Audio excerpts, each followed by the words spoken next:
Right, check with your time. It is 28 after 12, and it is time for us to travel Ghana.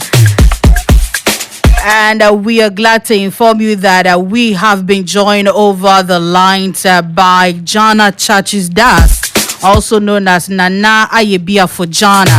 And last Wednesday, we started a conversation about numerology, the significance of 2025. And today, we are looking at discussing the traditional Ghanaian beliefs or practices that resonate with numerology, like the significant numbers in naming ceremonies and also festivals. So Nana has joined us. So briefly, let me welcome Nana.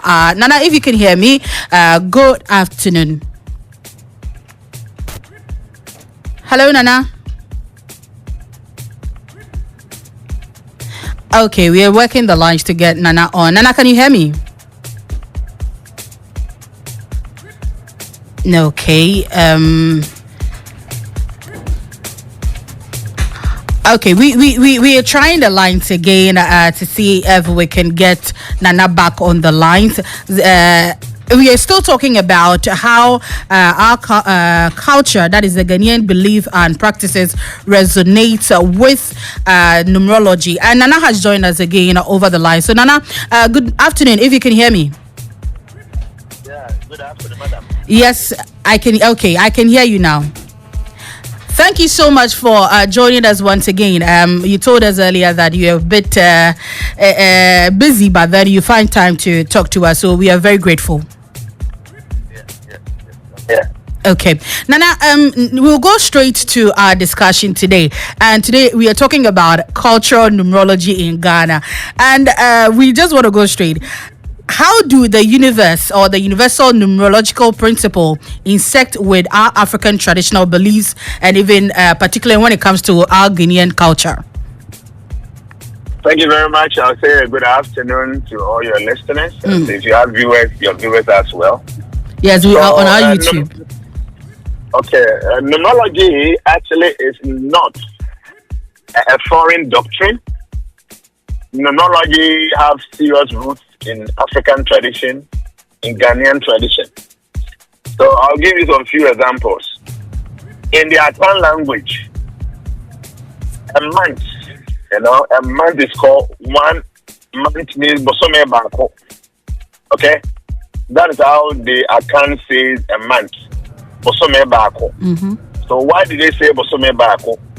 Because in ancient times, those times were calculated based on the movement of the moon and the sun.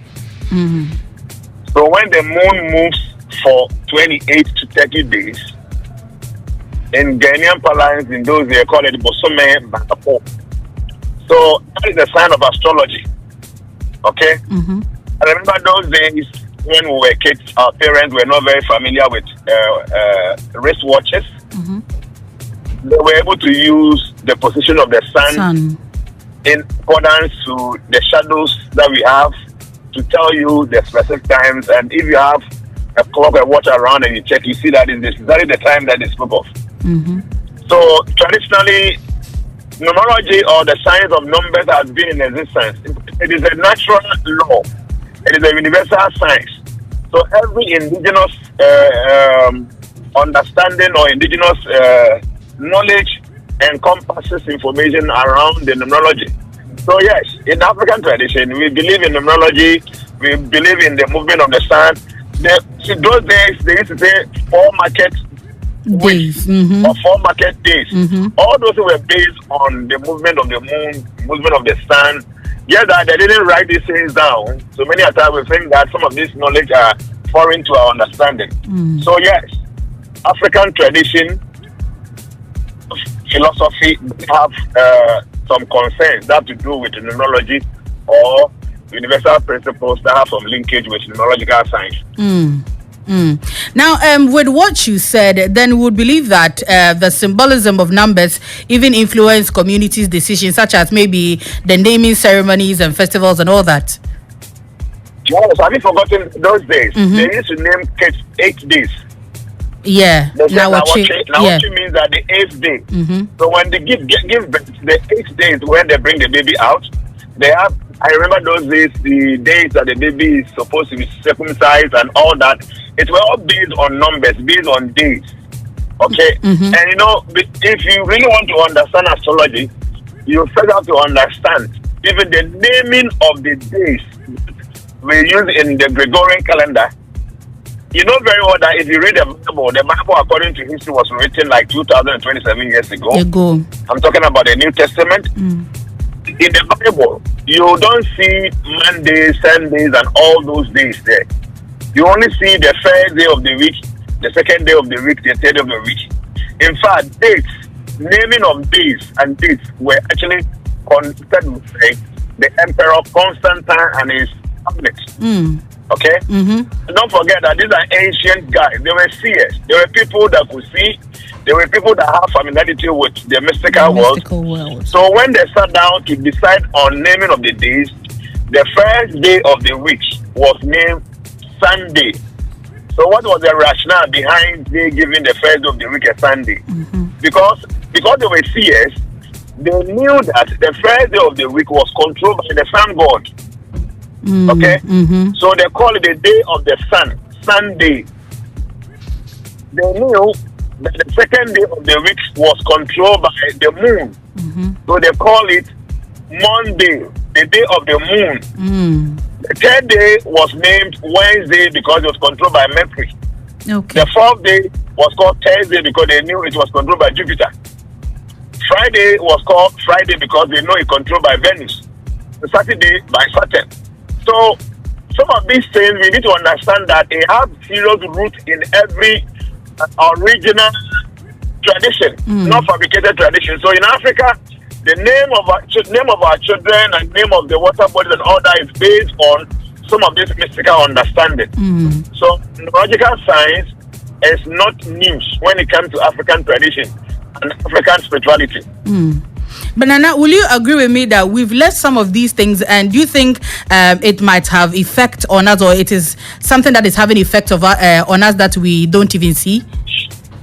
Yeah, that's the very unfortunate nature of the African tradition now. See, we were so much endowed with natural knowledge, natural sense, natural wisdom. But when the white man came over to Africa, they saw that we were very powerful because of our beliefs. So it was not going to be very easy for them to conquer us if we so were encouraged to follow our belief system and tradition and custom and norms. So they had to find ways and means to discourage us from doing what we used to do. And gradually they succeeded in, diverting our attention from the natural knowledge that we possessed those days and started, directing it towards something else. So gradually they re-understanding, like those days, every town has a day that they are not supposed to go to the farm. Every town had so many taboos. Like where I come from, I remember those days. You can't rear a goat in that town. Where my village in the Bono region, Dumasia, you cannot rear goats there. And also when you go to the farm to go and bring firewood, so normally the middle of the palm front, normally they remove it, they'll coil it, and then they'll tie the firewood. You can't bring that to the town. You have to leave it at the outskirts and then go and bring the firewood. In many other things, on Fridays, we don't go to farm. There's a water body there, Kofia would say on Friday, you don't even go there. So the point is that we had these wonderful norms, traditional customs that made us very powerful. But the Westerners came over and they brought so many things to distract us. And now they have succeeded in doing that to the point that even now, people consider all our water bodies as demons, as demonic, authority. But these same water bodies have been the thing that's been around us all these years, taking care of us, source of our drinking water, source for any water animals to drink, source for irrigation, all that. Almost every pastor will tell you all the water bodies are adultery, demonic. But when it's time for them to go and baptize their church followers, they take them to the same so-called demonic water to go and baptize them. See that kind of understanding? Now we don't even respect any water again. 50 years ago, nobody could have thought of doing galamsey to destroy our water bodies. Because we knew that the water bodies possess of mystical energies, and because our traditional authorities were performing all the customs, the libations, and then the norms that these water bodies demanded, these things were very powerful. Nobody will even dare to go and stand in any water body. I want to go and do guarantee. But gradually, because they understand that all these water bodies are adultery, they are not important. That's why we even have the audacity to be doing all that we're doing. So yes, the belief system that we've thrown away is one of the main reasons why we've been suffering all these years, and it seems we still not found out that it is because of, some of these our things unadherence to some of these principles that's causing most of the problems in our this part of the world. So please, the whole point, if you go to the Western world, they are making so much advancement because of three things. These three things, as soon as Africans begin to pay attention to them, Africa will develop. Now these three things, development is going to be very difficult. Number one is date and time. The Western world, they don't play with their time. So if they tell you, I want to meet you by 1 p.m., it means that by 1 p.m. the person is there. Within 2-3 minutes, when you're not there, the meeting has been cancelled. Ghana, when they say 1 p.m., it means 5 p.m. So the white man respects time, because time is so much important in the material administration. Number two, it's respecting and paying attention to the environment. Cutting trees, polluting water bodies, floating around, all that. Paying attention to the environment is the second thing that we need to do to develop. And the third thing is paying attention to the kids and the elderly. These three things are the only foundation that can cause the community to develop, when the country to develop. When these three things, development becomes almost impossible. And the Western world, they know they are doing all these things. They came down here, they told us all sort of things. Now we don't even follow our tradition anymore. We don't follow those universal laws anymore. Now things are so much done haphazardly here. But then when you go there, everything is so much structured, because they know that these are the main things that can create development in every institution. Nana, what is causing all this? Because I know there are some beliefs, okay, that even before you get married, you should go and then check which day will be appropriate and which day wouldn't be, when and where you should even marry, all these things. What do you think we can do as a people to bring back some of these things? See, marriage is a very, very important institution. Marriage is the nucleus of the development of the whole material universe. Because if you have a very good marriage, the kids from that marriage will be good kids.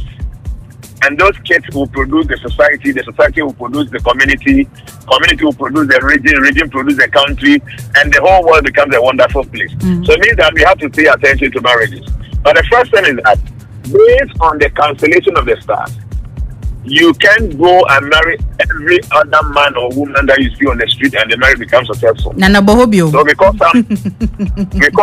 something, marriage compatibility, you have to make sure that the person you want to move in with, your future husband or your future wife, is compatible with your star. Because we have 12 zodiac signs from January to December. Every human being possesses one zodiac sign. And we have 4